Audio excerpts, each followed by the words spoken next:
салом дӯстони гиромӣ, дар рӯзе ки имрӯз устодони ҷудои ҷаҳон дар Иерусалим ҷамъ меоянд ва ин ҷо мусобиқа оғоз мешаваду се паҳлавони тоҷик Имомалӣ Нуралӣ, Комрони Устопириён ва ҳамчунин Теймур Раҳимов мусобиқа меороянд. Ман мехоҳам дар бораи боз як паҳлавони дигари тоҷикистонӣ Меҳрзод Суфиев ҳарф занам ва ҳоло ин мусобиқае ки шумо мебинед ин чемпионати ҷаҳон оид ба курес ё худ кураши қазоқӣ аст ки дар қасри Жақсилиқ Ушкемпирови шаҳри Остона пойтахти Қазоқистон чанде пештар сурат гирифт ва дар он ҷо паҳлавони мо ҳунари зебое нишон дод. То он лаҳзае ки ҳоло мо ин вохӯриро тамошо мекунем бо Марат Неъматуллоев, ин вохӯри ниҳоӣ аст ва паҳлавони мо бо пироҳанҳои сафед ҳаст ва ин ҷо ҳунарнамоияш олӣ буд то ин дам ки мо инро пайгирӣ кардем ва ӯ ҳарифони худро то ин дам ба мағлубият дучор кард ва қисми зиёдаш ҳамчун тоза буд ё соф буд ё худ бо пирӯзии комил ҷамъбаст шуд. Ин ҷо ҳоло паҳлавони қазоқ ӯ ҳам яке аз паҳлавони номии ин кишвар аст ва чизи дигареро мехоҳам ба шумо бигӯям ки шумо бубинед ин пироҳанҳое ки ин ҳамун сладаи русиро ки чемпионҳои ҷаҳони зиёде дорем ба хотир меорад, вале қазоқҳо ҳам ба дараҷаи мусобиқони ҷаҳонӣ баровардани гӯштии миллияшон барои онҳо имконият додааст. Хуб, Меҳрзод Суфиев донишҷӯ аст, дар аз рӯи маълумотҳои гирифта дар назди Ризқиддин Раҷабов машқ мекунад, аз ноҳияи Ҷаббор Расулов аст ва як паҳлавони шинохтае хоҳад буд ки дар ояндаи наздик ӯро мо боз дар дигар мусобиқаҳо ҳам пирӯз хоҳем дид. Ҳоло хеле хуб мудофиа мекард паҳлавони тоҷик ва дар ҳамин баробар дар ин мусобиқа дӯстони гиромӣ 350 паҳлавон аз 40 кишвари ҷаҳон ширкат варзиданд. қазоқҳо худашон хуб 7 медали тилло ба даст оварданд ки ин хеле зиёд аст, аммо ба ин нигоҳ накарда ҳоло паҳлавони тоҷик ҳам талош дорад ки медали тиллоро ба даст орад. дар ин баробар боз як паҳлавони мо Ҳамроз Раҷабов ҷои севумро гирифт ва бо $500 амрикоӣ мукофот дида шуд ва соҳиби медалҳои биринҷӣ ҳам гашт. ҳоло биёед таваҷҷӯҳ мекунем ба ин паҳлавонамо ки инҷо ҳоло обрӯи миллатро ҳимоя мекунад ва ҳунарнамоияш хуб аст, дар дифоъ хеле олӣ аст ва аксулҳуҷумҳо ҳам истифода мебарад. хуб, ҳоло паҳлавонҳо аз майдон берун мешаванд, довар хуб нигоҳ мекунад ки инҷо камфаъолӣ ҳам ба назар гирифта мешавад. бубинед тавре ки мебинед баҳогузорӣ 4 то аст ки инҷо мо шумо мебинем. ин ҳам танбеҳ дорад, ҳам фаъолӣ дорад, ҳам баҳо дорад, паҳлӯ дорад, тахтапӯш дорад, вале дар масъалаи маълумоти дақиқ пайдо кардан хеле душвор буд. ҳоло паҳлавони қазоқ мехоҳад инҷо як усулро истифода барад.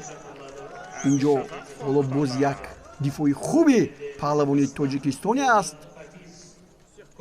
Меҳрзод ба мақсад намерасад. хуб бубинед, ин ба гӯштии тоҷикӣ хеле шабоҳат дорад ва инҷо як пушти пой гузоштани хеле хуб аксулҳуҷумро инҷо Меҳрзод Суфиев иҷро мекунад ва довар ҳам дасташро боло мебардорад ва инҷо як имтиёз паҳлавони тоҷик кор мекунад.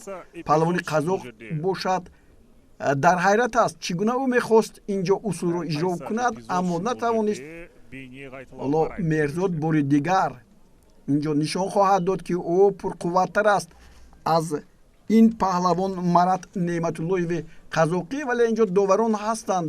хуб мо медонем ки бозбинӣ мешавад, ҳоло дар ҳама ҷо манзумаи вар ҷорӣ аст. ҳоло ин ҳаракате ки паҳлавони мо нишон дод бозбинӣ мешавад. ҳоло бубинем чӣ баҳое медиҳанд ин довароне ки инҷо ҳузур доранд.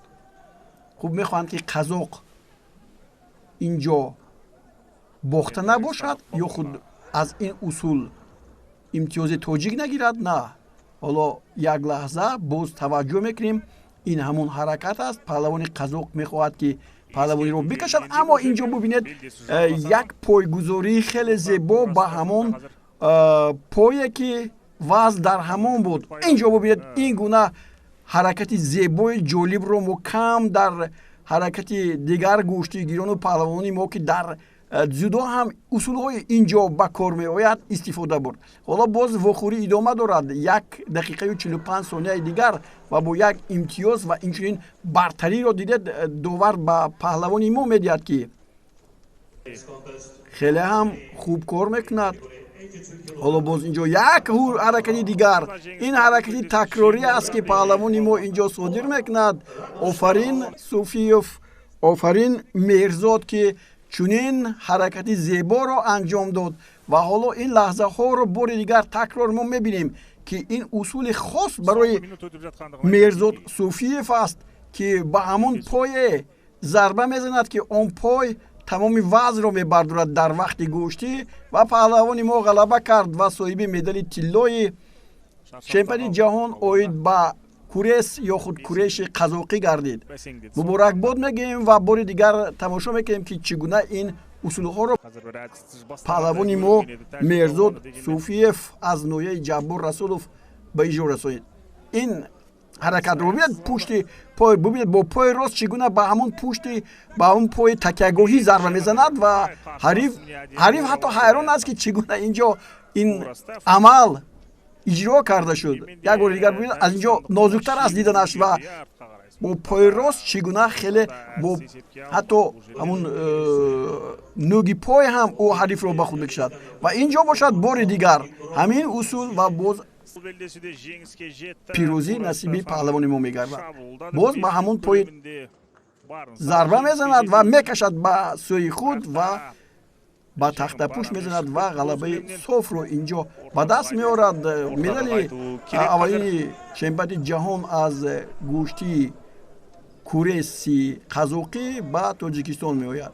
хуб, дар расми супоридани ҷоизаҳо инҷо ба онҳое ки ҷои сеюмро гирифтанд $500 амрикоӣ, оне ки ҷои дуввумро гирифт $1000 амрикоӣ ва ба ҷои аввал сертификат бо маблағи $2000 амрикоӣ супорида мешавад. ин ҳам ҷоиза аст, ҷоизаи хеле хуб аст барои паҳлавоне ки бисёр ором аст. бубинед ғурури миллӣ ҳам инҷо дарз мешавад. барои ғалабаи ӯ сурури миллӣ ва парчами тоҷикистон барафрохта хоҳад шуд.